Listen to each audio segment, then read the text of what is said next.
দীঘাতে ঘুরতে গিয়ে আপনি যদি নিজের হাতে মাছ কেনেন খুব সাবধান, আর বিশেষ করে মোহনাতে গিয়ে মাছ কিনলে তো আরও বেশি করে সাবধান, কারণ বেশিরভাগ সময় পচা মাছটা গছিয়ে দেয়।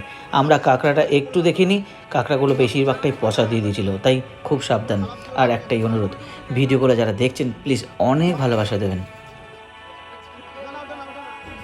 দীঘার বিচেই কিন্তু কাঁকড়া আমরা নিজেরাই কিনেছি এখান থেকে, মোহনা থেকে।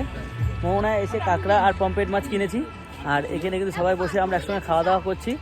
এর মজা কিন্তু সম্পূর্ণ কিন্তু আলাদা, ঠিক আছে? এর মজা আলাদা, কারণ আমরা এখানে এসেছিলাম, অনেক ভালোবাসা পেয়েছি। তোমরা অনেক ভালোবাসা দাও, ভিডিওটাকে প্রচুর শেয়ার করো, তোমরা দেখো। সবাই খাচ্ছে একসঙ্গে, তা আমিও খেতে বসবো এরপর। তো চলো, আগে আর অনেক কিছু ধামাকা তোমাদের জন্য ওয়েট করছে, তোমরা পুরো ভিডিওটা দেখো আর শেয়ার করো সবার সাথে।